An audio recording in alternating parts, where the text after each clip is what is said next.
Today we're going to talk about a very sensitive issue, and we want to be very clear as we talk about this issue that our purpose is not to attempt to provide any sort of condemnation or to render any judgment on any individuals given circumstances or context based on our conversation.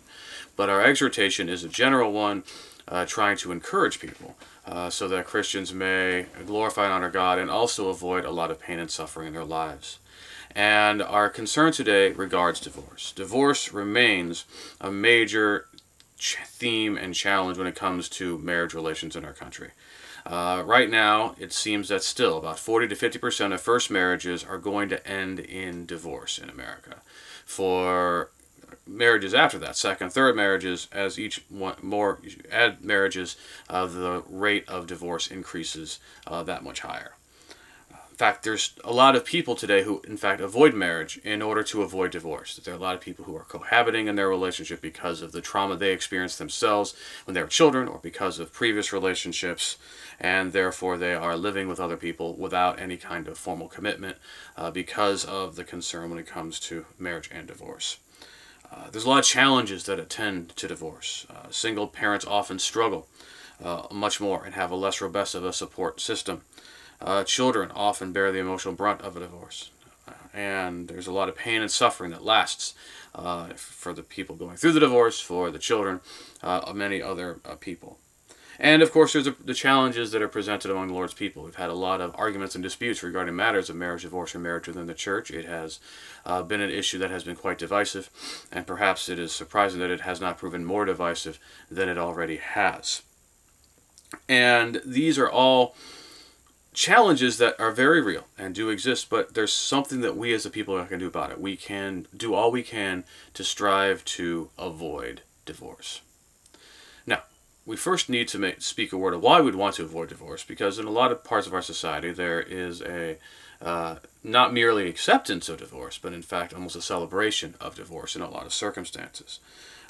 We should look at a passage in the Old Testament and in the New Testament and kind of see the heart of God about these things and the concerns that God has about these things. So Malachi chapter 2, beginning in verse 13, it is written, "You also do this, you cover the altar of Yahweh with tears as you weep and groan, because he no longer pays any attention to the offerings or accepts it favorably from you. But you ask, why? Yahweh is testifying against you on behalf of the wife you married when you were young, to whom you become unfaithful, even though she is your companion and wife by law. No one who has even a small portion of the Spirit does this. What did our ancestor do when seeking a child from God? He'd be attentive then to your own spirit, for one should not be disloyal to the wife he took in his youth. I hate divorce, says Yahweh God of Israel, and the one who is guilty of violence, says Yahweh of heaven's armies. Pay attention to your conscience and do not be unfaithful." And then Jesus, in Matthew 19, 4-6, when the Pharisees asked him about matters of divorce, he answered, "Have you not read that from the beginning the Creator made them male and female, and said, for this reason a man will leave his father and mother and be united with his wife, and the two will become one flesh. So they are no longer two, but one flesh. What God has joined together, let no man separate." Man is not to separate. Humans are not to separate. And so when we see these passages, we see that God encourages covenant faithfulness. We see this throughout the Bible, right? God wants people to be faithful to their covenant with him as he proves faithful to the covenant that he has made with them. He's talked in Malachi about the wife of your youth being the wife of covenant, right? That we come into a covenant marriage. We make commitments to one another in a marriage relationship. It's a very serious commitment that is to be made, and we are to honor that commitment for life. That is what God intends.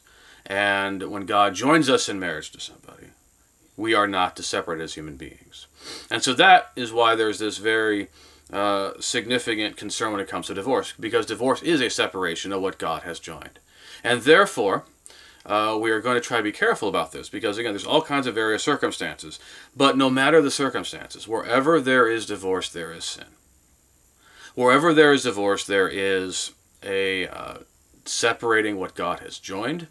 Whether it be because someone has committed sexual behavior, and because of that, by joining to another, has created that division between the one whom God has joined them to, or because of whatever other transgressions that have compounded themselves that have led to a divorce. that wherever there is divorce, there is sin. There is the effect of sin and pain and grief and suffering. There is the brokenness there. And that is not the way it should be. And that's why we do well to avoid divorce, because we want to strive to honor what God has made known. We would want to strive to honor the commitments that we've made, and to work and cultivate and develop a marriage relationship, if we are in a marriage relationship, that is consistent with God's purposes, glorifies God, and also provides great stability and health and benefit to us as well. It is also worth noting in 1 Corinthians 7, 10, and 11, "To the married I give this command, not I, but the Lord. A wife should not divorce her husband, but if she does, let her remain unmarried to be reconciled to her husband, and a husband should not divorce his wife." And so, as we said, there is going to be transgression if there's divorce, but that doesn't mean that divorces don't happen. And we have Paul's wisdom here from the Lord, in which he establishes that a person who has been divorced should remain unmarried to be reconciled to their spouse. Again, with the exception of if the divorce happened for the sexual behavior of the spouse. And so we should also keep in mind, in Matthew 19, after Jesus gives the decree, where he says, anyone who divorces his wife and marries another, save for sexually deviant behavior, commits adultery. And the disciples said to him, "Lord, if this is the case of a husband with a wife, it is better not to marry." And he said to them, "Not everyone can accept this statement except those to whom it has been given. For some are eunuchs who are that way from birth, and some who are made eunuchs by others, and some who have become eunuchs for the sake of the kingdom of heaven. The one who is able to accept this should accept it." So the disciples find this stark. Like, if we're in this commitment relationship and they're unlikely to be able to divorce, it's better not even to marry. And Jesus doesn't say, "Oh, you misunderstood me." Jesus says there are some who are eunuchs from birth because of some kind of difficulty they've experienced or be made that way by human beings. Some choose that for the kingdom of heaven. And so he's saying that, yeah, there are a lot of people who are going to hear this and they're going to elect not to marry. And that's okay. And so what does it look like to avoid divorce? What are the kind of things that we can do in order to try to avoid divorce? That one of the best times to begin to avoid divorce is before one even gets married. And that might seem kind of strange, but it speaks to whether one is going to get married at all, and if one is going to get married, to make sure that a lot of thought and consideration effort goes into the person that they're choosing as their life partner. That's really how you can do the best work at avoiding divorce.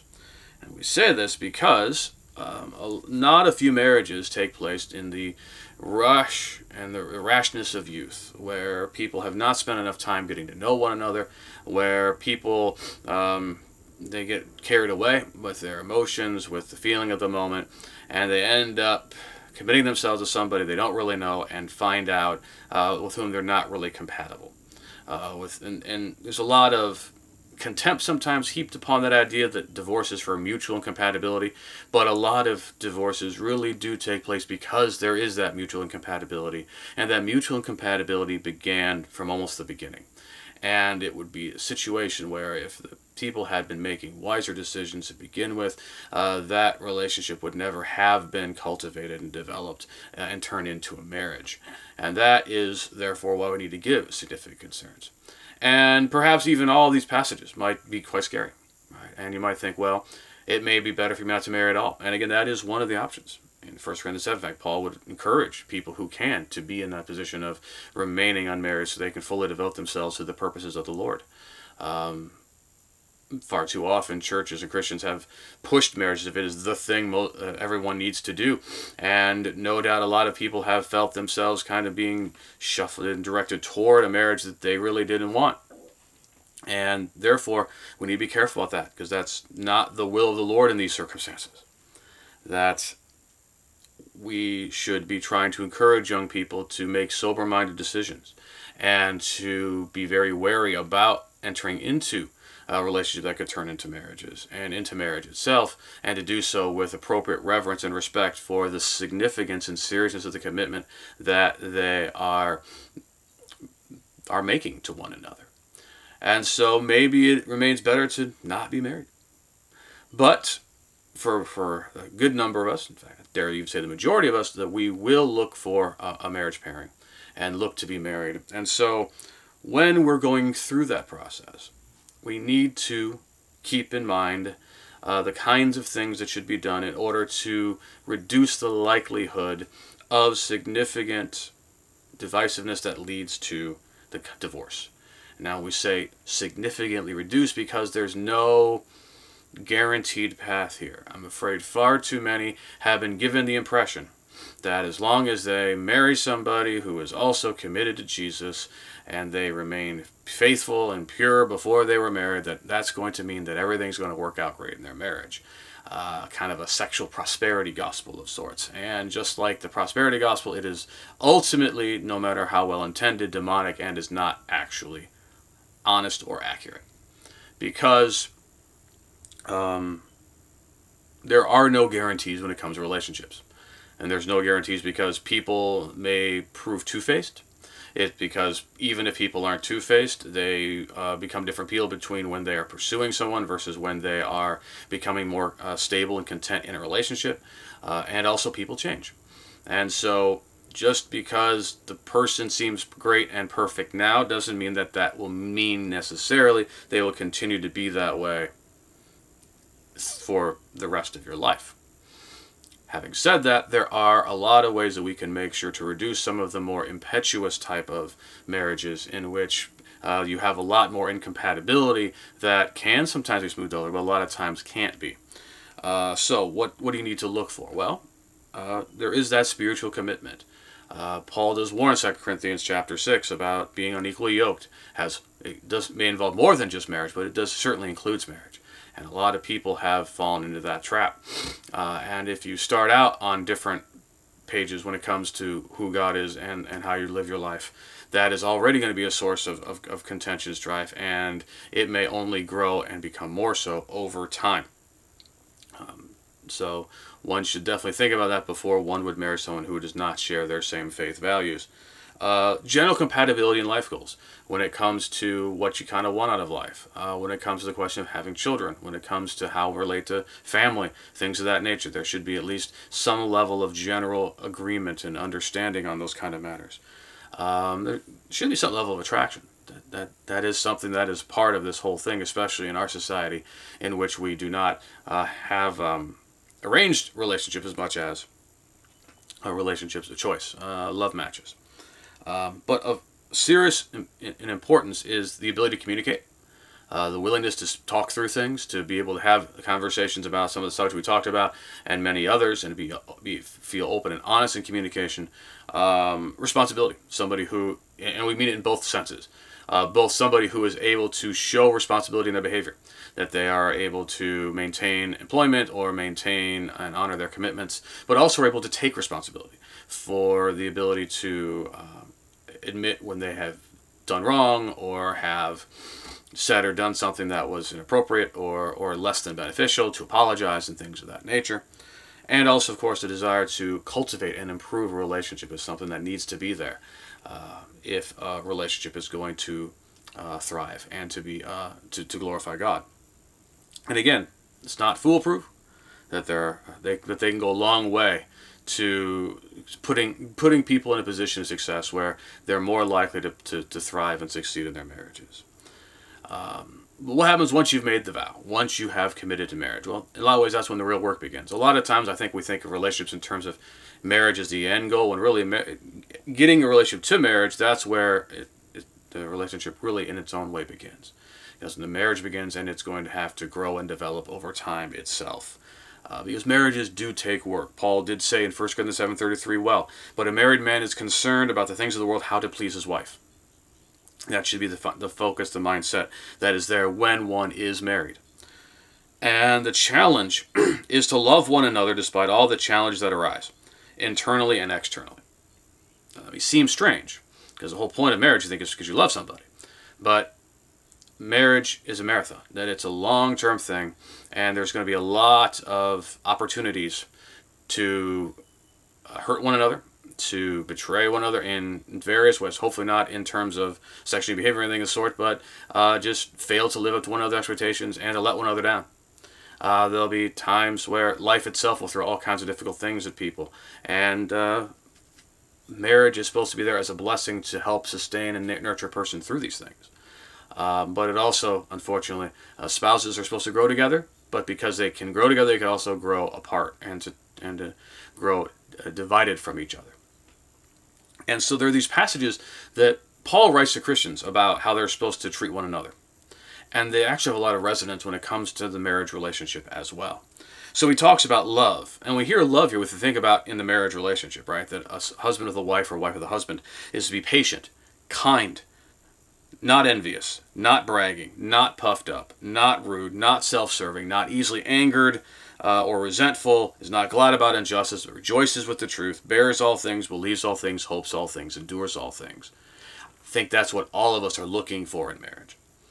But we need to be willing to express that and to commit ourselves to being that kind of person in the marriage, independent regardless of what our spouse may or may not be doing. Likewise, in Ephesians 4:2, that with all humility and gentleness, with patience, putting up with one another in love. That may not seem so sexy or dramatic, but in a very real way, that's what life looks like over time, is to remain humble, to use that gentleness, and not that harshness and contempt. Harshness and contempt are some of the easiest indicators that a marriage is heading toward divorce, when either or both partners are treating each other harshly and with contempt. That long-suffering, and you have to put up with one another. A lot of idiosyncrasies, eccentricities that we all have. That's what we have to put up with in love. Likewise, in Ephesians 4:31-32, putting away all bitterness, anger, wrath, quarreling, and slanderous talk, all malice, but instead to be kind to one another, compassionate, forgiving one another, as God in Christ also forgave you. Both dimensions of that, the bitterness, wrath, malice, quarreling, all that has to be put away. And a lot of times we can easily nurture those kind of attitudes toward a spouse, thinking the worst of them, thinking the worst of the motivation. Instead, we need to be kind. So much can go better when you just show kindness to one another. Compassionate, to not just think of the way you're seeing it, but also to try to understand your spouse's perspective. And forgiving one another, as God in Christ forgave you. It would not go well for me or you if Jesus would bring up stuff we did 15 years ago. It's not going to help us in a lot of ways. It's just going to drag us down a lot of ways. And the same works in marriage as well. There's got to be true and real forgiveness in order to really grow together. And that's really the goal. You got to grow together or apart. We'd like to think, I'm married, I'm just going to be this way. Well, you might be committed to the marriage, but you are going to become a different person. Your spouse is going to become a different person. Life is going to change you. And the goal is this, to grow together and not grow apart. And we need to both be working together in a marriage for themselves and their relationship. Part of the whole thing is, even before you get into it, figure out who you are, right? Very hard to know what kind of person you're looking for if you don't really know who you are. Because a lot of times we think something of ourselves, and really we're just thinking in terms of the expectation everybody else has for us. We need to know, who are we? How are we supposed to manage these things? And also realize that it's not the spouse's job to make everything better. That we cannot expect, ultimately, we can't expect the spouse to be doing it different. We have to change. We have to hope that our growth and change will encourage them to grow and change. But in the end, we're not going to be judged by God for what our spouse did or did not do. We are going to be judged by God by what we did, how we reacted, how we responded. And we need to keep that in mind and always seek to first work on ourselves and to cultivate and develop these attitudes in ourselves, independent of whatever our spouse may or may not be doing. And especially when we're having arguments, we're getting into emotional experiences, and we've really got to keep divorce off the table. Because if divorce is always on the table, if that word's being thrown around a lot, it's going to create that instability. It's going to become that much easier to imagine it happening. That we need to look at our marriages and our commitments we've made for what they are, that they're to be for life, and that we are to be committed for life, and that we should not entertain any other prospect. Now, divorce remains a major challenge in society, but as we conclude, we need to have a special word to men. And that special word to men, especially to Christian men, is that unfortunately there's been a lot of justification of men not really living with their wives in an understanding way, where there's been a lot of talk about culture wars and differences that have tried to justify men remaining as men are and expecting women to somehow conform to male standards in ways that are ultimately incredibly destructive and devastating to marriages.